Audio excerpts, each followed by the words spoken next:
Amanda ended up not moving in. Amanda is my brother's girlfriend. At the time of this story, she was looking for her first apartment and moving out from her parents' house. Her and my brother didn't want to move in together since they had only dated for a few months. She opted instead to search for a roommate online. Browsing Craigslist, she found an ad titled something like, "Roommate Wanted, Females Only." This sort of thing was common since the area she was looking in was mostly young professionals. The listing was for a room in a house for about $225 a month, which was quite cheap compared to the most places listed. The occupant listed herself as a 23-year-old college student that wasn't comfortable with living with any males. The other roommate would have their own room and attached bathroom. So far, Amanda was into this place. However, the listing only had a single photo from outside the property. Amanda sent an email wanting to meet the occupant and tour the house. Within 30 minutes, she receives an email back with all the details and time to stop by. The girl worked late hours and wanted Amanda to stop by at 8 p.m. When Amanda arrives, there's a handwritten note on the front door saying, "Door broken, use back door." Walking around the house, it looks nice but slightly unkempt. Tall grass, weeds, dusty windows, etc. Still no alarms for Amanda though. When she knocks on the back door and an older man opens the door, at first Amanda thinks she has the wrong house. But the man reassures her and says that the occupant, I forget the name, was out and he was the landlord. The occupant asked him to meet Amanda since she was working late. He seemed pleasant and offered to show her around. Alarms start going off, but aren't at red alert yet. First, the guy was clearly in his 40s, unshaven, and looked like he lived in his car. Also, only the kitchen light was on. As they walked around the house, Amanda noticed one huge red flag. No furniture. Nothing. The landlord was polite about answering questions, but seemed irritable to keeping lights on for too long, rushing her around and only letting her look at rooms for a few moments. There was a single room that the landlord wouldn't open, telling her that it was the occupant's room and he didn't want to invade her privacy. As they walk down the hallway into the living room, she notices the front door has a plank nailed across it. Broken for sure. Amanda's creepometer is starting to ding, so she decides to wrap up the walkthrough and leave, but trying to polite. As she's giving the guy her thanks for the showing bit, he perks up and states that he forgot to show her the basement. It's recently furnished and would be a great rec room, and she should take a look down there. At the time, Amanda and the landlord are standing in the small hallway between the front living room and the back kitchen. In this little hallway was the basement door. When he opens the door, it opens outward to create something of a barrier between Amanda and the back door. The basement is pitch black. He smiles, motions down the stairs, and says, "Ladies first." What happens next is nothing more than a stroke of luck. Amanda got a text just as some random person parked in front of the house. Thinking on her feet, she pretends it's a phone call and answers her phone. "Hey, yeah, are you here? I'll come out from around back and let you in. It's great, you have to see it." With a motion of confidence, she excuses herself around the landlord and walks out of the back door. She says the guy just looked at her like he was confused. Once outside, she sprinted to her car and sped like hell out of there. When Amanda got home, she told her mother and my brother everything. Cops were called. They took her statement and went to investigate. The house had been foreclosed over 6 months earlier, and the property had been abandoned. When the police investigated, they found that the closed room the landlord didn't want her to look in was where the man had been staying. There was a pile of old dirty blankets, rotten food, and empty gallon jugs everywhere. More creepy was he had plastered ripped-up pages from porno mags on all the walls in the room. Where do they even find porno mags? The really scary part of this was the basement. The man had tied a thin piece of fishing twine at about shin level across the stairs about halfway down. The basement was empty, except another pile of old blankets, a broom handle wrapped in leather belts, and a small box with a few rolls of assorted tape, duct, electric, etc. Jean played dumb. I live in Florida, and this incident happened about 3 weeks after Hurricane Irma, so not that long ago. Back in July, the ex and I had just finalized the divorce, and I moved into a gated neighborhood where every house was rented out by the same rental company, landlords. It's a very small neighborhood with about 15 houses tops. All 15 houses are bordered around a man-made lake, with the backyards facing the lake. No one really has a fenced backyard. When you walk out your back door, you see the lake in front of you, and your neighbor's backyard on each side of you. Everyone in the neighborhood seemed very close. Someone was always hosting a family-friendly party. I was still depressed about my divorce, so I never partook in these social gatherings. The only person I got to know was my next-door neighbor, Steve, an active Navy soldier with a huge love for guns. Steve is the true hero in this nightmare. My daughter Alice is 4 years old, and I get her every weekend. Alice's bedroom window faces the backyard towards the lake. I spoil that girl to death. She truly is my everything, and I count down the days to the weekend every week just to be with her. That's why I was upset when Irma came, and I had to go almost 3 weekends without seeing her. The weekend before the storm, she was with her mom. Then obviously the weekend of the storm, she was with her mom. Then on top of that, the weekend after, she had to be with her mom because my power was still out. No AC in Florida is miserable.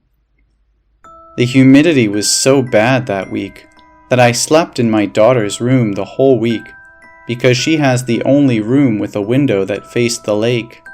I opened the window, exposing just the window screen, so the wind from the lake could cool the room as much as possible while I slept. Eventually the power comes back, and Alice starts visiting me again like normal. That was when the nightmares started. My daughter would complain about the singing lady and how she doesn't like her anymore. I thought maybe she was referring to one of my ex's friends or one of the teachers at her school. Maybe there was a teacher at her school that sang to the kids that she didn't like. That Saturday night, Alice woke up in the middle of the night, screaming bloody murder. I ran into her room and turned on the light and found her hiding under her covers. I asked her what was wrong, and all she could do was point to an empty corner of her room and say, "Look, look!" There was nothing there. She was acting as if she saw a ghost. After I calmed her down, she started to talk about the singing lady again. "Please tell the singing lady not to come back. Please, Daddy, make her go away." Obviously, she's having nightmares, right? I showed her there was nothing in the closet, and nothing under the bed, and that there was nothing to be afraid of. She calmed down and went back to sleep. I went back to my room and quickly fell back asleep. It couldn't have been more than 20 minutes before Alice comes running into my room screaming, "She's back! She's back!"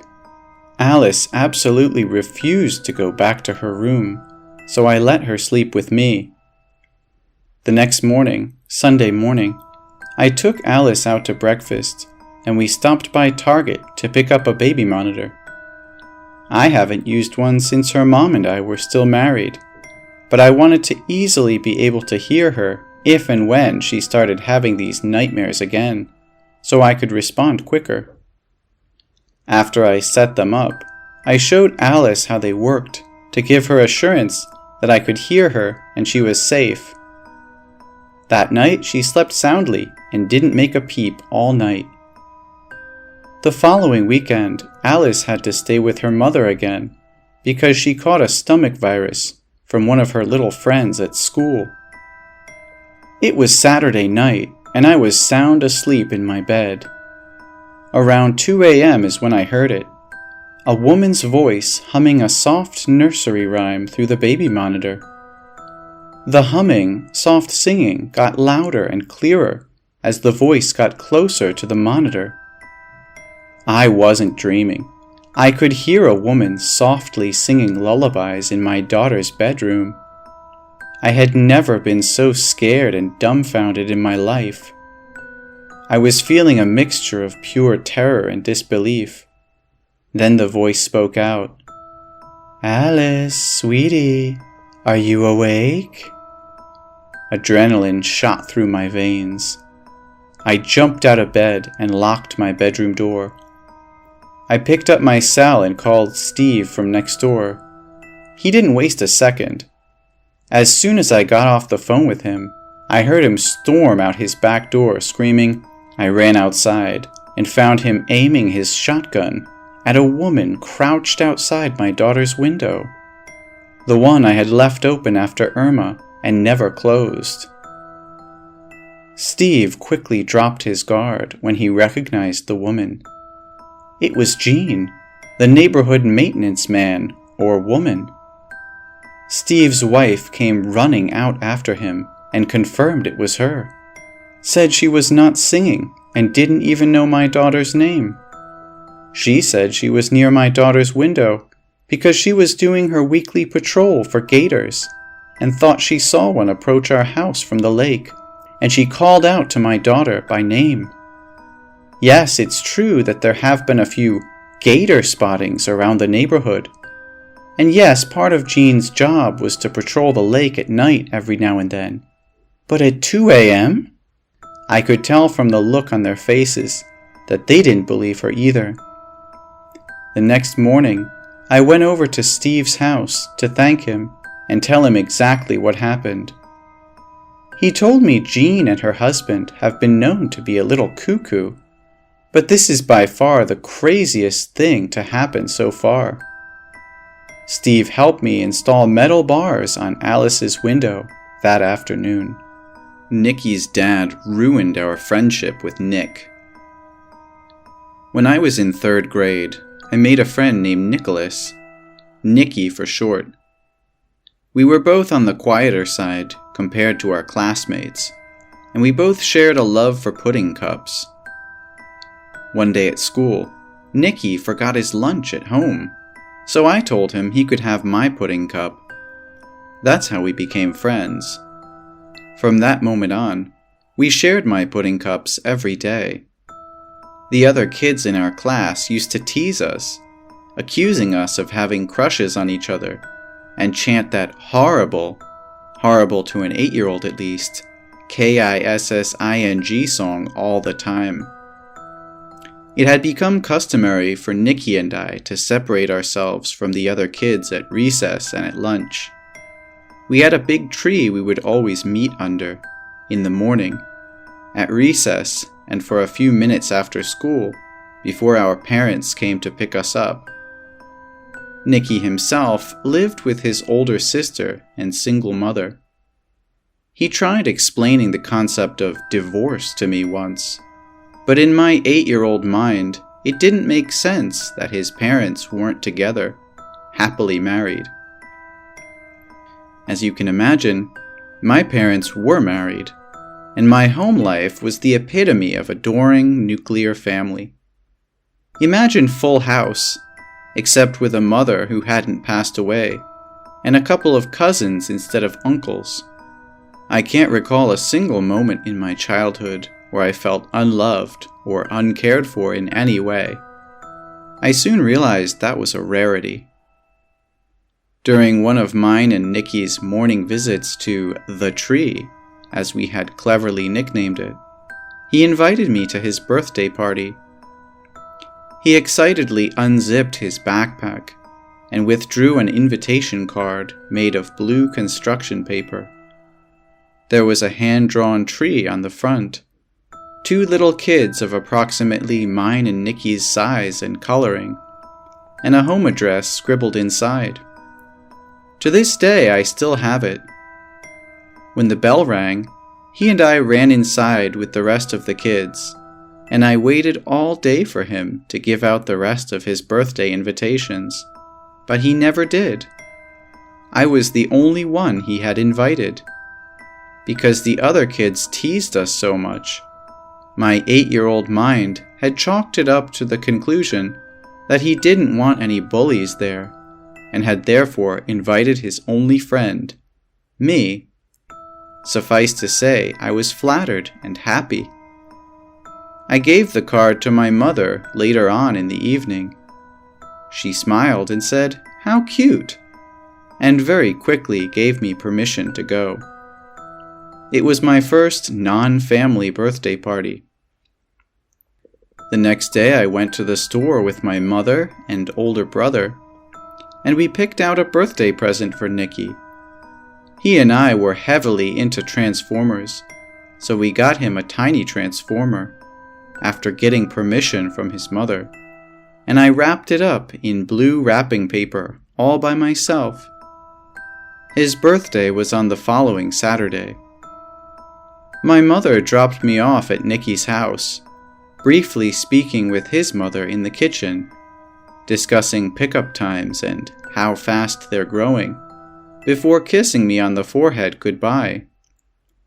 Because Nicky, his sister, and I were the only ones there, we decided to play a couple of board games and then tag when it wasn't raining anymore. We were in the backyard. It got to be a little sunny after, and Nicky and I fell deep into our dramatic reenactment of the latest and most exciting Power Rangers episode to date. That we had seen, at least. His sister, a preteen at the time, went inside for a minute to check something, which Nicky later revealed to me was a code phrase she used when she wanted to talk to the cute neighbor boy on the phone. Inside the kitchen, his mother was cooking and keeping an eye on us through the window. It was only as we went inside to eat that I realized there were no decorations. In fact, there wasn't anything to signify that it was Nicky's birthday at all, except for the homemade chocolate cake. I had loosely gathered that Nicky's family didn't have a lot of money, and that maybe that was the reason he went to school without lunch so often. But I never really asked, and Nicky never really said anything. Not that an 8-year-old would do either of those things. We went down to the basement after we cut the cake and took a couple photos where there was a tiny TV and a Super NES. We played video games for roughly 10 minutes before there was a loud knock on the door. Nicky stopped the game, Yoshi's Island, and jogged up the basement stairs to answer the door, eventually screaming, "Dad! I thought you said you couldn't come!" He was very excited, understandably so, considering how rarely he saw his father, and what a big occasion it was in his life when he did. He would always tell me about it at school, that his cool, fun dad came to visit and took him for a ride around the block on his motorcycle. For a while, I'll admit, I wasn't sure if I believed his dad actually owned a motorcycle. But when Nicky came down to introduce me to his dad, I followed them outside into the front yard and saw a big black Harley parked in the driveway. There were 2 helmets, one for his dad and one for him. I was instantly jealous. My own father drove a minivan and wore polo shirts and cargo pants almost religiously.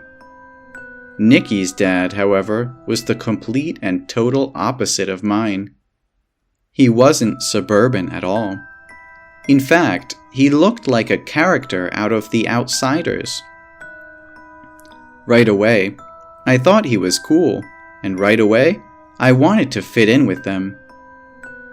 I should note that Nicky and I came from different ethnic backgrounds. He was white, I was not. Because I went to school with majority white kids and lived in a town with majority white population, I found it very difficult to fit in sometimes. That was part of the reason I had grown too close to Nicky so quickly. He was pretty much the only kid in school who gave me the time of day, and I him. The other kids didn't like me because I looked different, and they didn't like Nicky because he wore old, faded clothes. He was raised on a modest salary. His mother had a few jobs, if I remember correctly. She was a waitress, a grocery store clerk, and a part-time janitor. For a single mother with 2 growing kids, a house, and a car that was always breaking down, she was really quite optimistic. I liked her a lot. She was always nice. Even when she caught one of the bullies in school shoving Nicky to the ground once, she was nice. So when she wasn't nice to Nicky's father, and when she pulled him aside to ask him to leave the party, I couldn't help but wonder why. My mother picked me up soon after, and I made a pact with Nicky that I would come over again very soon. Because my mother had finally met his in person and spoke with her, I was allowed to come over and play now. Before that, she would always tell me, "Not until I meet his mother." From that point on, I went over to Nicky's house 2 or 3 times every week. Sometimes his mother would be there. Sometimes his older sister would be there.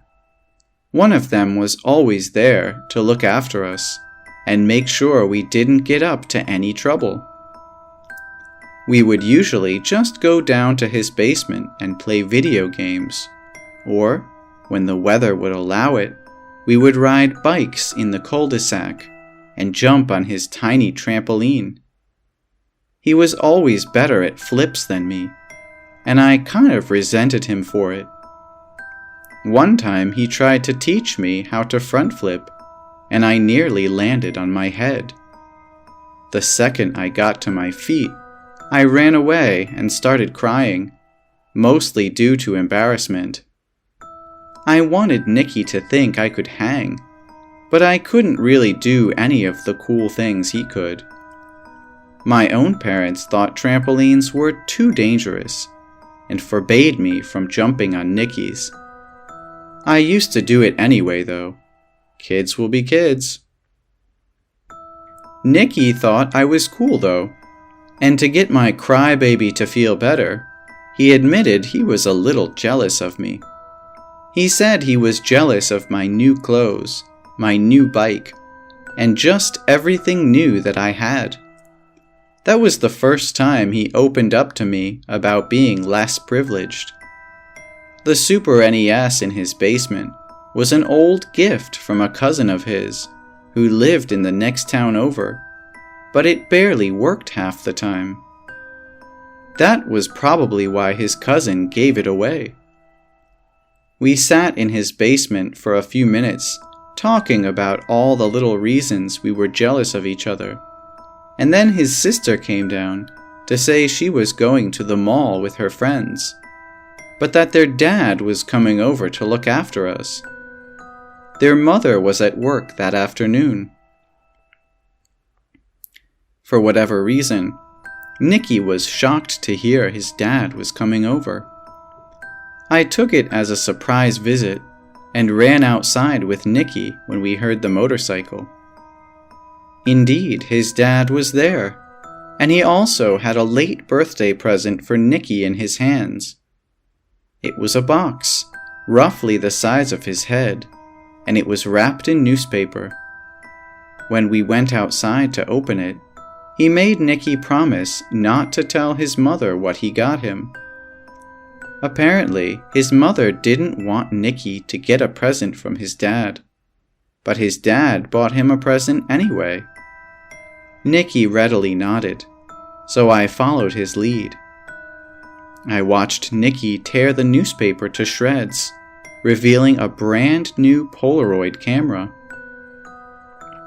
Nicky had no idea what it was at first, looking to his dad for answers before I excitedly said, "A camera! You got a camera!"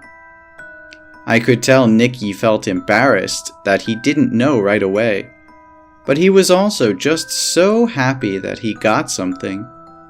He brushed the embarrassed aside, and we opened the box to play with it. His dad taught us how to use it, and explained how it worked to us. He pointed it at Nicky and snapped the first photo, flapping it in the air after, and then showing us the final product. It was very cool to me that the photos came out right away. My family had a camera too, but we had to wait for the photos to get developed at a store. By that time, I'd always forget and lose interest. But Nicky's new Polaroid camera printed out photos right away. Nicky loved it, and I loved it, and his dad really seemed to love it too. When his dad pointed the camera at me next, I smiled like a dork, and we all laughed at the photo after. My front teeth were missing, and I looked like I was high pretty much. Nicky and I traded our photos after. He kept the photo of me, and I kept the photo of him. We said we'd be friends for as long as we kept the photos of each other intact, so I took extra good care of mine. Now that we had a new toy to play with, I was always asking to go over to Nicky's. Because I lived in a house with so many other family members and relatives, I felt lost sometimes. When I went to Nicky's, I felt more like I belonged, and it was always quieter there too. It was the mid-90s at this time, so parents were less strict with their young children, and mine allowed me to spend hours at Nicky's as long as his mother was okay with it. She always was. She loved having me around, because she knew how happy it made Nicky to have a friend to hang out with. My mother would frequently send me to Nicky's house with some sort of dish or snack, and she even invited Nicky's family to my house for dinner once.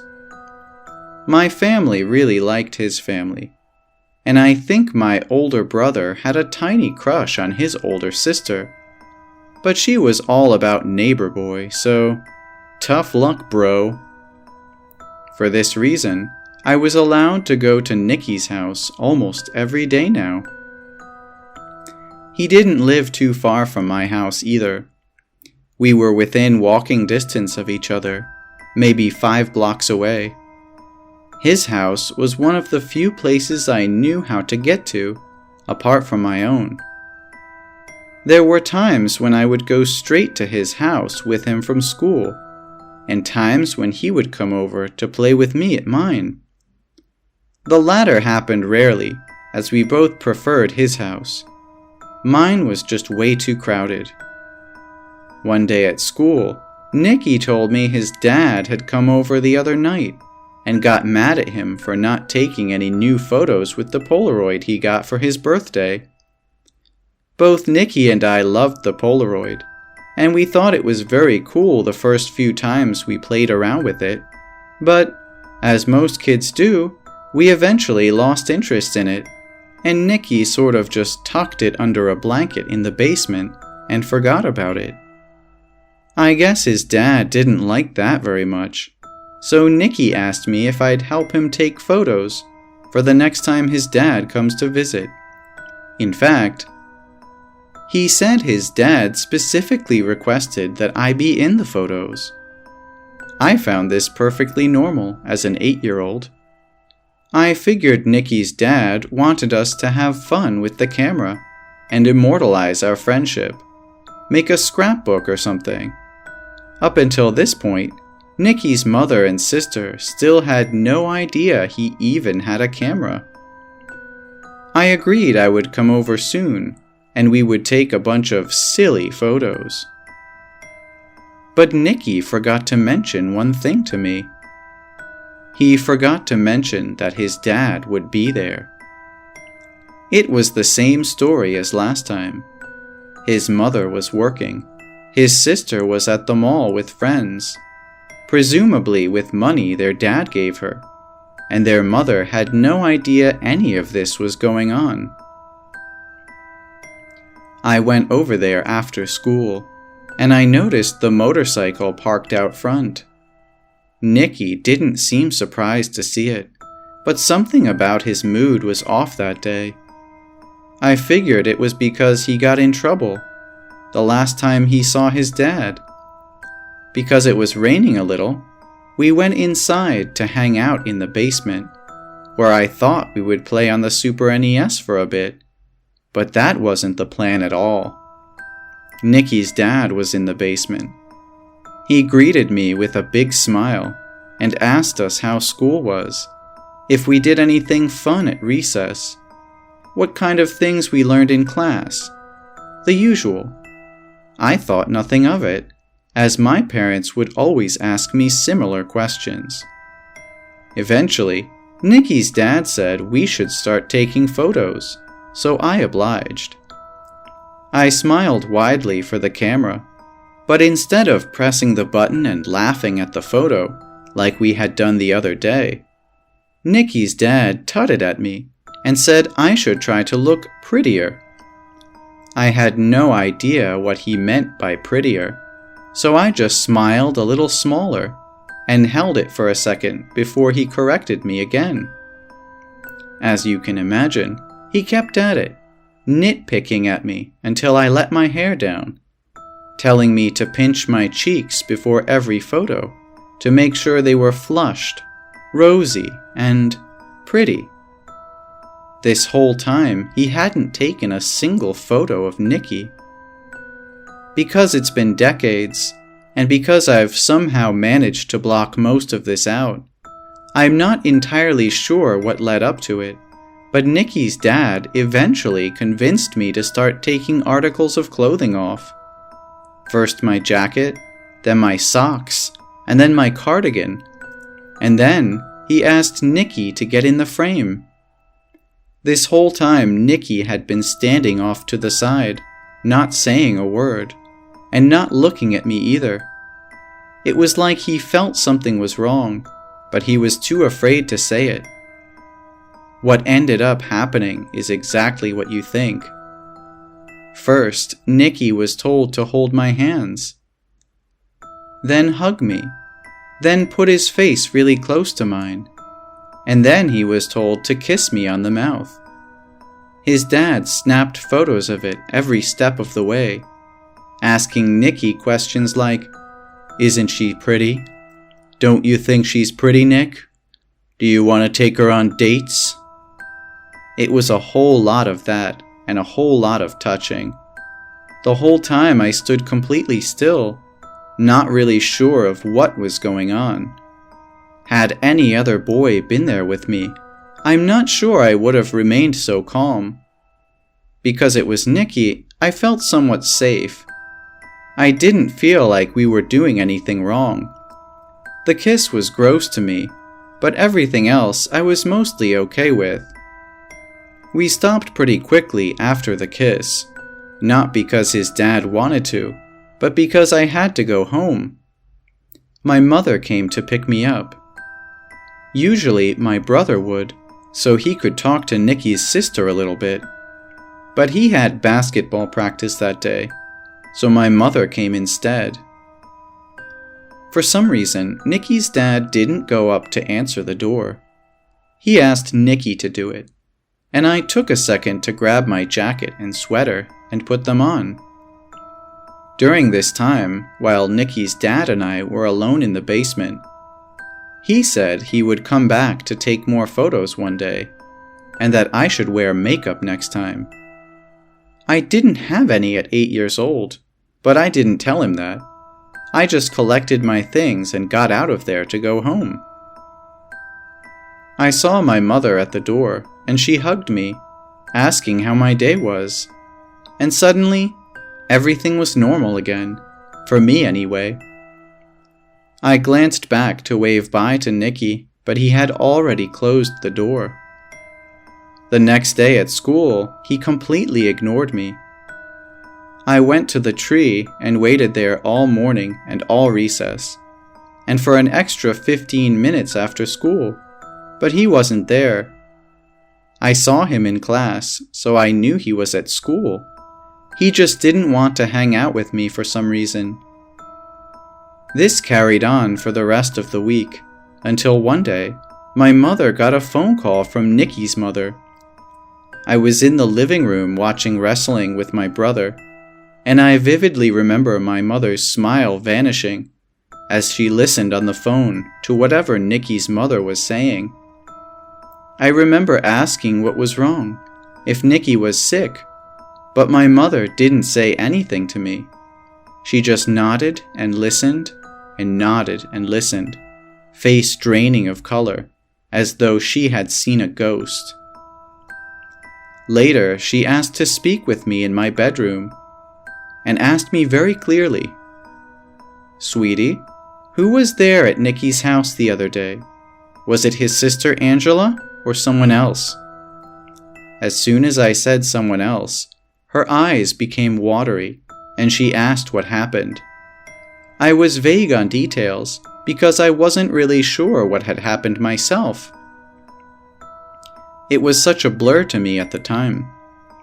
The only thing I was worried about was Nicky and why he had been ignoring me, because I didn't want him to be more mad at me and ignore me for longer. I kept quiet about the camera, just saying that Nicky's dad watched us play and told me I was pretty. The last part was apparently enough to set off a huge red flag in my mother's mind. She gave me another hug, told me she wasn't mad at me and that everything would be okay really soon. So this is what happened. Apparently, Nicky's mother had found the camera, asked Angela about it, and then Nicky, quickly learning that their dad had been coming over without her knowledge. The rule was he could only visit when she was home, but the past few times she wasn't. The next day, I found Nicky under the tree at school, and he very seriously told me we couldn't be friends anymore. I asked why, and he said just because. He went so far as to giving me back the Polaroid of me smiling like a dork, the one I had exchanged for the Polaroid of him, both of them signifying our friendship. Because nothing had really happened, because the world was a different place 20 years ago, and because the photos weren't explicit in nature, nothing happened to Nicky's dad. But that's not for lack of trying on our mother's parts. I remember going to the police station, telling them everything with my mother there beside me, and repeating the story again to various lawyers. But the most we were able to accomplish was preventing Nicky's dad from seeing Nicky and Angela. Apparently, by coming to the house when Nicky's mother wasn't there, he had violated the terms of their custody agreement. When it was all over, the meetings and everything else, Nicky and his family ended up moving. Apparently, Nicky knew this was going to happen, and that's why he told me we couldn't be friends anymore. I want to say I managed to give him the photo back before he left, and that we shared a pudding cup one last time, but I can't, because those things never happened. He moved, and I stayed, and for a really, really long time, I sat alone at the tree during recess. Eventually, I made new friends. Eventually, I stopped waiting for him to move back. And eventually, I was a happy kid again. But I have never, not once in my life, forgotten about Nicky, or what happened in his basement that day. The way everything about him changed so drastically. If it weren't for his dad, I'd like to think we would have remained friends, at least through childhood. The silver lining is social media exists, and when I was 17, I found a friend request from a boy named Nicky in my notifications. Pam was a pathological liar. My brother has always been my closest friend. He's easily the most loving and genuine person I've ever met, and is loved by pretty much everyone he meets. Despite this, he hasn't been in many relationships. I think it's partly due to the fact that he's a very all-or-nothing type of guy. When he falls deeply and blindly. A blessing and a curse, I guess. Anyway, the few girlfriends he's had, I've known quite well, despite being nearly 8 years younger than him. Most of them have been nice, normal, pleasant girls, with the exception of a few. We had high hopes that he'd settle in with a long-term, wonderful girlfriend as he entered his adult life. We had no idea we'd spend 6 years sharing a hell with him, our family and our close friends, all by the hands of one girl. I'll call her Pam. I met Pam when I was 11, my brother 19, and she was 17, graduating high school. I remember being surprised to have him introduce her right off the bat as his girlfriend, since neither my parents or I had heard anything about her. But she was kind, warm, an honor student, and beautiful. I admired her immediately. For the first year of their relationship, Pam never seemed off. She was always happy, always kind, and always had good stories to tell. She and I grew closer, as she seemed eager to bond with me, and it was like having an older sister. We shared many of the same interests, and friendship came easy between she and I, as I was mature for my age, and she was so inviting.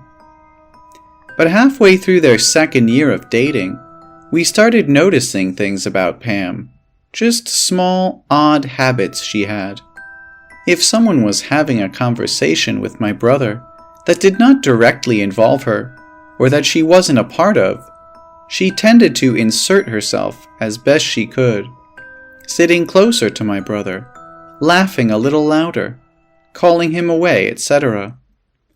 If any of our family or friends would ask my brother questions about college or future aspirations, she'd grow increasingly uncomfortable, and sometimes made comments like, "I hope you have it all planned out, 'cause I'm going wherever you're going." My parents and I would chuckle about these behaviors, assuming that Pam just loved my brother and was a bit protective. We liked her a lot and had high hopes for their relationship. I hate to think now how blind we were. One night, my brother came home late from a party. I was 13 at this time. He was about to turn 21. He walked in the door. Our parents were already asleep, but I was up in the living room. I could immediately tell he was upset about something. I asked him what was wrong. As he walked into the kitchen, I realized he had a large welt on his cheek. I asked, "What happened to you?" He said, "I got in a fight, it's cool." This immediately raised suspicion, as my brother was as far from the fighting type as you could be. "A fight over what?" I asked. "Pam," he said simply, and went to his room. The next morning he was driving me to my soccer game, and I tried again about what had happened. He didn't answer at first, but then said, "Pam is kind of weird." I asked how so. He said, "I don't know. She likes to start things." Apparently, she did it all the time. Looking back, the constant news stories of places she'd been and things she'd done didn't seem to be truthful. That night at the party, Pam had told my brother that another man at the party had attempted to rape her. My brother, being the man he is, confronted him, and he said, "I've never even seen her before," and a fight ensued over the accusation. On the car ride home, Pam said that my brother must have misinterpreted her words, and that nothing close to rape had occurred. The lying seemed to be a detrimental bump in the road, and my brother broke things off. After several weeks, Pam contacted me, asking if I wanted to go shopping with her. Having had a good relationship in the past with Pam, I agreed. My parents thought it was strange that a 20-year-old wanted to spend time with her ex-boyfriend's 14-year-old sister, but they let me go anyway. The day started pleasantly.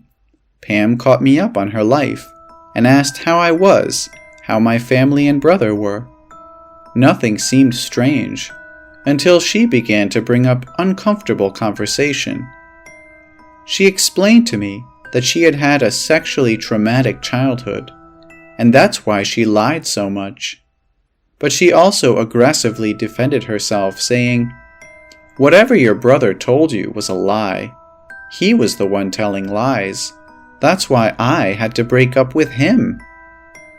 She seemed to jerk around the conversation, from normal to deeply personal and strange topics. She explained in detail a lesbian experience she had had after ending her relationship with my brother, and told me that I should try it, when I came of age, of course. I became increasingly uncomfortable with the conversation. She noticed and immediately apologized, saying that she really liked being my friend, and that she loved my brother, and that's why she was acting crazy. I told her I liked being her friend too, and that I understood her feelings. This was a mistake. This is when the phone calls began. It started with just one. She called me a week after we had hung out at 10 p.m. She was sobbing and saying that she was so sad without my brother and that she needed to get him back. Then they happened nightly, later and later each time. I'd be dead asleep at 2 a.m. and receive a sobbing, hysterical, and desperate phone call. I felt so much pity for her that I continued to answer. One call was different than the other, though.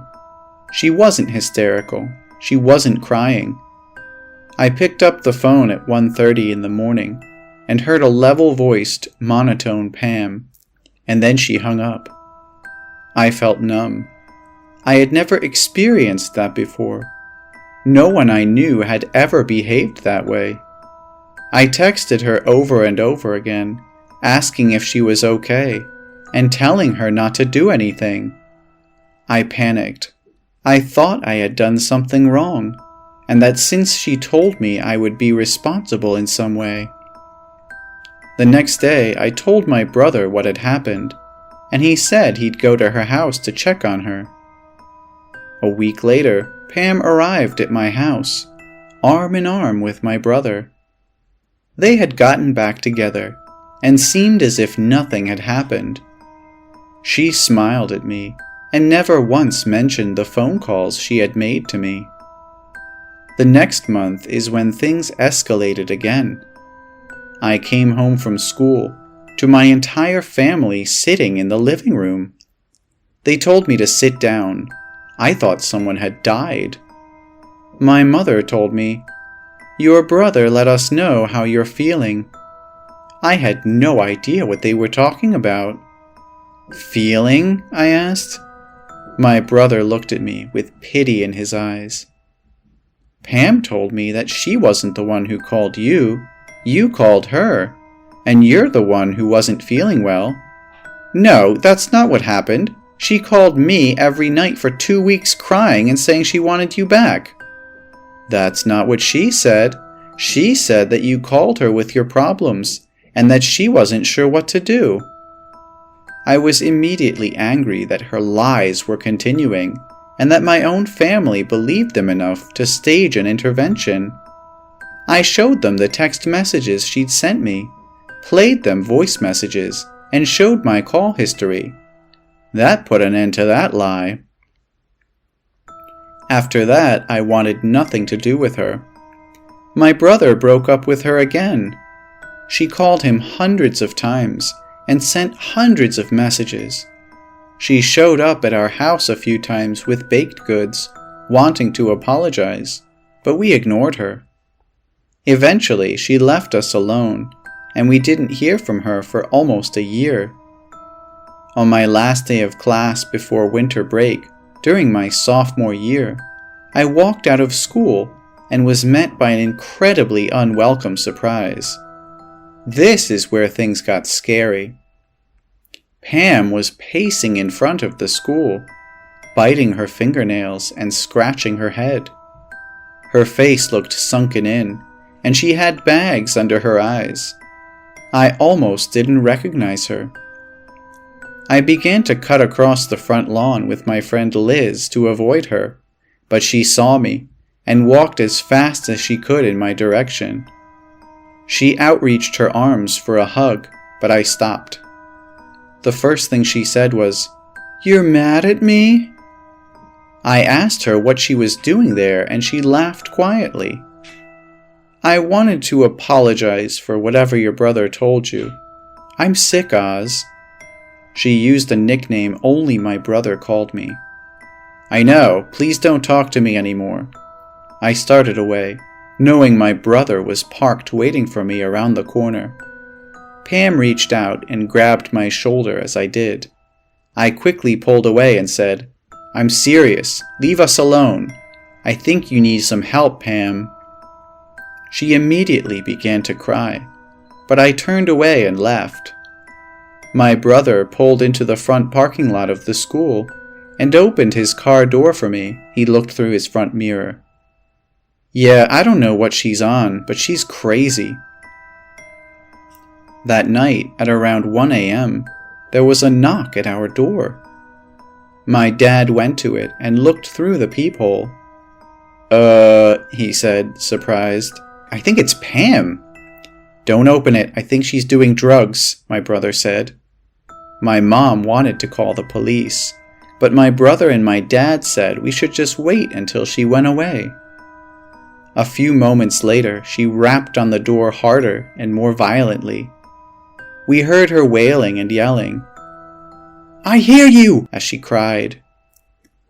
"She has a baseball bat or something," my brother said, coming from his room where he'd looked out the window. I looked from the den window. She looked like something out of a horror movie. She was wearing a grubby dress, barefooted. Her hair had been cut to above her shoulders, and was in a wild, halfway in a bun, halfway out mess. She had wiped her makeup down her face like a ghoulish movie character. She looked even thinner than she did in daylight, and she swung a metal baseball bat around as she stumbled about our yard. "I'm calling the police. She must be drunk," my mother said. "No, it's fine. She's just giving a show. She'll leave." We didn't know people actually behaved like this. It was all eerily entertaining for a moment, like watching a true crime show. But just as she had been manically stumbling around, she stopped. She stood still, staring vacantly up towards the upstairs bedrooms, tilting her head side to side, up and down, and licking her lips. "What is she on? Heroin or something?" my dad asked. Pam began to shift back and forth between laughing and yelling and crying. We all sat down as my brother tried her phone and her mom's phone to try and get her to leave. We sat there and listened to the frightening, animalistic sounds of her outside, but then they stopped. We checked the windows and she was gone. We all sat in silence for a moment, taking in the strange encounter. My father just chuckled and shook his head. My mother shook hers, pitying the girl for being so disturbed. But I was frightened. No one, except perhaps my brother, had seen just how quickly her demeanor, her mental state unraveled. From overprotective nature, to small lies, to pathological lies, to full-blown manic outbreaks. But this was her worst, and we didn't expect anything more to come of it. That she'd fade away from our lives, since now she knew we weren't giving in to her desperation. The random dude laughing outside my bedroom. My boyfriend and I were visiting a few friends in Richmond, Virginia. We went with another couple and decided to get an Airbnb. The other couple that we went with picked out the Airbnb, but they hadn't really been to RVA before. So the place they picked out was about 15 to 20 minutes outside of the city center, but not a big deal. The neighborhood was nice. The house was okay. When they got into the house, it seemed really... I can't really describe it. It was nice enough. We were only staying for a weekend, and the owner left us some banana bread, but there was just this odd vibe to it, a bit of a creepy vibe. For example, when I put our stuff in the bedroom, I opened up the closet, and there was nothing in it but a chair. Not like a fold-up chair, but like a small child's chair, facing the bed from the closet. No hangers, no other linens, no towels, just this small chair in an empty closet. I know that reading it doesn't sound creepy, but I promise you, it was weird. I brushed it off and we decided to settle in, and then go and meet up with some friends in the city. Day turned into night. We all had a bit to drink and decided to call it an evening at around 1:30 a.m. The four of us head back to the house and went to bed. Usually when I drink, there's nothing in the world that will wake me up. My head hits the pillow, and that's where I will remain until the sun comes up. So I don't know why it didn't happen this particular night. Maybe it was the feel of the house. But I woke up at around 3 a.m. to a quiet giggle. Like a grown man giggle. I thought maybe my boyfriend was just giggling in his sleep. But then the giggling started getting louder. And it sounded like it was coming from outside our window. The window was located behind the bed and above our heads. So I quietly snuck up to see if I could see anything. Nothing. There was no one out there. But it went quiet. The giggling had stopped. So I was about to just go back to sleep, but then it started up again. This time I knew it wasn't my boyfriend, and I knew it wasn't the other couple. The giggling grew louder and louder, until it was just full-blown hysterical laughter right outside our window at 3 a.m. I felt my boyfriend's hand clench mine. I didn't even know he was awake. I asked him, "Did you bring your gun?" "No, but I have my knife." He asked if I saw anything out there, and I said no. The laughing stopped after about 15 minutes. We stayed up till about 4 a.m., looking outside the window, making sure that laughter didn't come back. We finally went back to sleep, When we woke up the next morning, we asked the couple if they had heard anything, and they said no. In fact, they thought we were crazy. One of them suggested that I dreamt it. But how did my boyfriend and I both dream that there was some random person laughing their heads off outside of our bedroom window? I can't tell what's creepier, to be honest. The fact that we heard that at 3 a.m. in this creepy house right next to our window, or that when I looked outside there was nothing there. I guess you can chalk up my not being able to see it to maybe this person being directly under our window. But why would someone do that? Why would someone just stay for 15 minutes outside of a house, giggling and laughing, and then just presumably leave? Nothing happened after that. We went back home, but to this day, my boyfriend and I still bring it up as one of the creepiest things to ever happen to us.